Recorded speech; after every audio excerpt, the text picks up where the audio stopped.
अस्सलाम वालेकुम बच्चों, आज हम लोग डिस्कस करेंगे फील्ड ऑफ फोर्स को। तो फील्ड ऑफ फोर्स जो है वो बेसिकली एक नॉन कांटेक्ट फोर्स होती है। अब इसकी मजीद डिटेल क्या है आप लोग तवज्जो से सुने। बच्चों, आप लोगों ने पिछली क्लासेस में जो है वो ग्रेविटेशनल लॉ के बारे में पढ़ा होगा, न्यूटन लॉ ऑफ ग्रेविटेशन जो है वो उसके बारे में पढ़ा होगा। इस ग्रेविटेशनल लॉ की मदद से हम लोग ग्रेविटेशनल फोर्स जो है उसको कैलकुलेट करते हैं। और अभी आपने पिछले लेक्चर में जो है वो कूलम्स लॉ के बारे में पढ़ा था। कूलम जो है, कूलम लॉ की मदद से हम लोग इलेक्ट्रिक फोर्स को कैलकुलेट करते हैं। याद रखें, ग्रेविटेशनल फोर्स दो मैसेज के दरमियान में होती है और इलेक्ट्रिक फोर्स जो है वो दो चार्जेस के दरमियान में होती है। बहरहाल इन दोनों फोर्सेस से मुताल्लिक कुछ क्वेश्चन हमारे माइंड में होते हैं। पहला क्वेश्चन जो है वो यहाँ पर ये है, what are the origin of these forces, इन फोर्सेस का ओरिजिन क्या है। और दूसरा क्वेश्चन बच्चों हमारे माइंड में ये होता है, how are these forces transmitted from one mass to another और from one charge to another. यानी कि ये जो फोर्सेज हैं वो एक मैस से दूसरे मैस में कैसे ट्रांसमिट होती हैं। जैसे कि ग्रेविटेशनल लॉ में हमने बात की थी कि दो मैसेज के दरमियान में एक फोर्स होती है, तो वही बात यहाँ पर पूछना चाह रहा है कि एक मैस दूसरे मैस को कैसे इंटरेक्ट करता है, कैसे उसको अट्रैक्ट करता है। और दूसरे नंबर पे from one charge to another charge, यानी कि एक चार्ज दूसरे चार्ज को कैसे इंटरेक्ट करता है, उसको अट्रैक्ट या रिपेल कैसे करता है। तो ये दो क्वेश्चन जो है वो आमतौर पर हमारे माइंड में होते हैं। और इन क्वेश्चन का आंसर क्या है आप लोग तवज्जो से सुने। ये जो पहला क्वेश्चन है, what are the origin of these forces, इस क्वेश्चन का आंसर तो अभी साइंटिस्ट को भी नहीं पता। साइंटिस्ट को ये नहीं पता कि एक मैस दूसरे मैस को जो अट्रैक्ट करता है असल में उसके अंदर क्या होता है। The answer to question is still unknown. The existence of these forces is accepted as it is, that is why they are called basic forces of nature. इनको बेसिक फोर्सेज भी कहते हैं, इनको इंट्रिंसिक फोर्सेज भी कहते हैं। मतलब एक चार्ज दूसरे चार्ज को क्यों अट्रैक्ट या रिपेल करता है, या एक मैस दूसरे मैस को क्यों अट्रैक्ट करता है, इन मैस या चार्ज के अंदर ऐसा क्या होता है कि ये अट्रैक्ट या रिपेल करते हैं। इस क्वेश्चन का आंसर तो अभी साइंटिस्ट को भी नहीं पता, इसलिए इनको आमतौर पर बेसिक फोर्सेज या इंट्रिंसिक फोर्सेस का नाम दिया जाता है।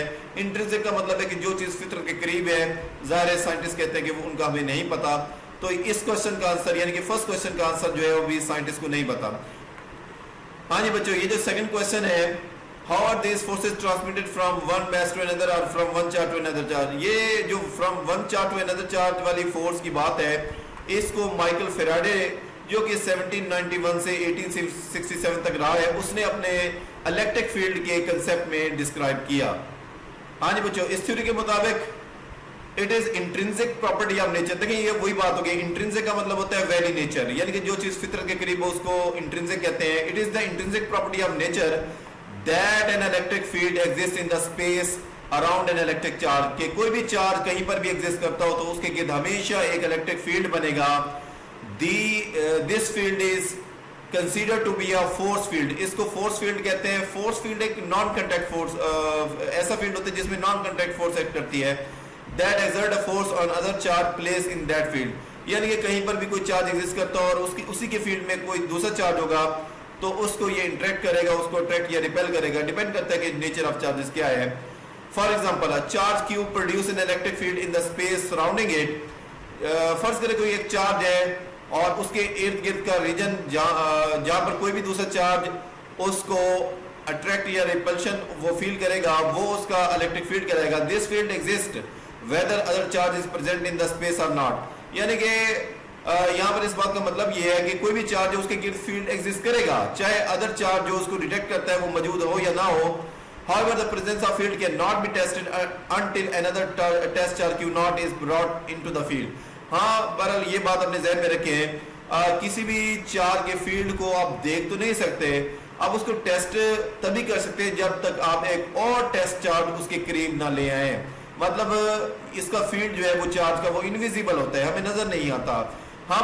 हमारे पास सिर्फ एक ही तरीकाकार है कि हम एक और दूसरा चार्ज उस चार्ज के करीब ले आए, अगर वो उसकी अट्रैक्शन रिपल्शन फील करता है तो हम फिर ये कह सकते हैं कि उस पर चार्ज है और उसके गिर्द उसका फील्ड एग्जिस्ट करता है।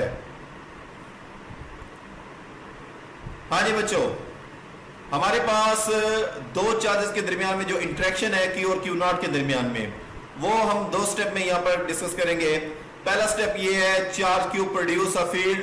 ये सपोज करें चार्ज Q है जो कि एक फील्ड प्रोड्यूस कर रहा है, और दूसरा पॉइंट ये है the field interact with the charge Q not produce a force F on charge Q naught. These two steps are illustrated in figure. देखिए मेरी बात सुने, पहली बात तो ये है कि ये चार्ज है जो कि Q है और उसके गिर उसका फील्ड एग्जिस्ट करेगा। ये फील्ड यहाँ पर डॉट की सूरत में रिप्रेजेंट किया गया है। जहां पर डॉट क्लोज है वहां पर समझे फील्ड स्ट्रॉन्ग है, और जहां पर डॉट के दरमियान में डिस्टेंस बढ़ता जा रहा है तो वहां पर फील्ड वीक है। अगर आप गौर से देखें, 4 के करीब डॉट जो है वो क्लोज है, तो इसका मतलब है कि यहाँ पर फील्ड स्ट्रॉन्ग है। और 4 से दूर देखेंगे फील्ड पॉइंट्स के दरमियान में या डॉट्स के दरमियान में डिस्टेंस ज्यादा है, तो यहाँ पर इसका मतलब है कि फील्ड जो है वो वीक है। और दूसरी बात ये है कि जब भी इस चार्ज के गिर्द जो है वो कोई और टेस्ट चार्ज करीब लाया जाएगा तो ये चार्ज उस चार्ज पे फोर्स लगाएगा। नेक्स्ट पॉइंट देखें, in this figure density of dot is proportional to the strength of field. ये वही बात है जो मैंने पहले बताई है कि जितने जहां पर डॉट क्लोज होंगे वहां पर फील्ड जो है वो स्ट्रॉन्ग होगा, जहां पर डॉट के दरमियान में गैप ज्यादा होगा वहां पर फील्ड जो है वो कमजोर हो जाएगा।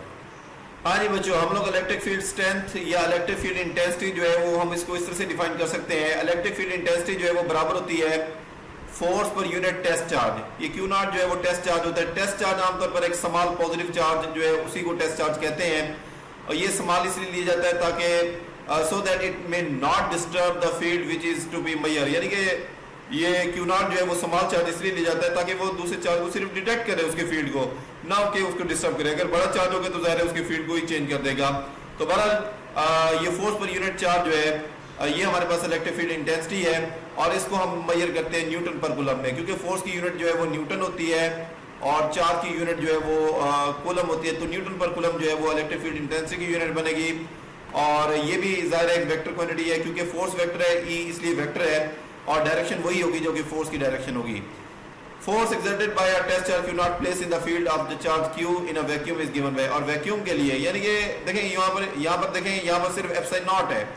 अगर दो चार्जेस के दरमियान में एप्सिलॉन नॉट होगा, वैक्यूम होगा, तो वहां पर यहाँ पर फार्मूले के अंदर हम सिर्फ एप्सिलॉन नॉट लगाएंगे। एप्सिलॉन नॉट जो है वो परमिटिविटी ऑफ फ्री स्पेस है, लेकिन अगर इसके अलावा कोई और मीडियम होगा फिर एप्सिलॉन नॉट के साथ इजाफी तौर पर हम एप्सिलॉन आर भी लगाएंगे। ये हमारे पास वैक्यूम के अंदर दो चार्जेस के दरमियान में फोर्स का फार्मूला है, जो कि हमने पिछले चैप्टर में पढ़ा था। इसी को हमारे पास यहाँ पर ये जो Q1 है वो हमारा असल में Q है, और जो Q2 है वो हमारा एक्चुअली Q नॉट है। अब आप इसी फार्मूले को जो है वो हम इस फार्मूले में पुट करेंगे और इसको रिजॉल्व करेंगे। यहाँ पर ये बात याद रखें, ये जो Q1 है एक्चुअली जो है वो हमारे पास Q है, और जो Q2 है वो बच्चों हमारे पास एक्चुअली जो है वो हमारे पास Q नॉट है। यानी कि Q नॉट जो है वो एक बेसिकली टेस्ट चार्ज है। ये दोनों वैल्यूज हम यहाँ पर पुट करेंगे तो ये फार्मूला जो है वो चेंज हो जाएगा, और इस फार्मूले को जो है वो हम यहाँ पर पुट कर देंगे। हाँ जी बच्चों, क्योंकि ई वेक्टर की शक्ल में है इसलिए एफ जो है वो भी वेक्टर की शक्ल में लिखेंगे। वेक्टर की शक्ल में फार्मूला इस तरह से लिखा जा सकता है कि यहाँ पर आपने इजाफी तौर पर आर हेड लगाना है।